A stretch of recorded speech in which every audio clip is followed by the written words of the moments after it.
ман 43 солаам, шавҳар 44 сола. Мега ту пир шидай, ҳамхӯбагӣ намекуна, зан мегирам, мега чун кунам. Ҳамчун равоншинос ва сексолог ҳамихе ҷавоб медиҳам, ки барои наздикӣ сину сол муҳим нест.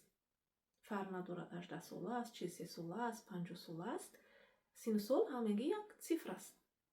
Агар муносибатҳо гарму самимӣ бошанд, агар он зан бемориҳои ягон хел гӯем ки рӯҳӣ равонӣ надошта бошад, бемориҳои физикӣ надошта бошад, яъне ки гормонални нарушения баъд аз як сину сол, ҳам дар мардҳо ва ҳам дар занҳо яксари ҳамун гормонҳо корашон номунтазам мешавад. Ва ҳамин сабаб мешавад, ки яъне роҳҳои вай хушк мешаванд дар вақти ҳамхӯбагӣ дискомфорт ҳис мекунад, ё ин ки хоҳишҳо кам мешаванд, баъзан вақтҳо зиёд мешаванд. Агар ки зан ҳамеша ба кори хона машғул бошаду ва муносибати хуб бо шавҳар надошта бошад, яъне хастагӣ дар он зан дида мешавад. Мардом ҳам хелан хаста мешаванд.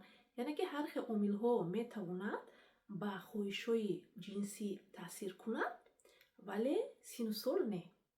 Танҳо сину сол сабаб намешавад, ки мард гӯяд, ки ту пир шудӣ, ман зани дигар мегирам. Дар ин муносибат камбуд фақат дар ҳамхӯбагӣ нест, инҳо дар байни ҳардуяшон муносибатҳошон он қадар гарму самимӣ нест.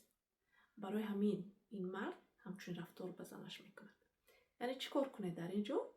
Тавонед ба равоншиноси оилавӣ муроҷиат кунед, кор кунед рӯи муносибатотон бо шавҳартон, суҳбат кунед, суҳбати оромона, бе ҷангу ҷанҷол, бе таҳқир ва бе ягон хел гӯем ки тарсу ҳаросе, ки яъне ин зан мегирад, мара мемонад.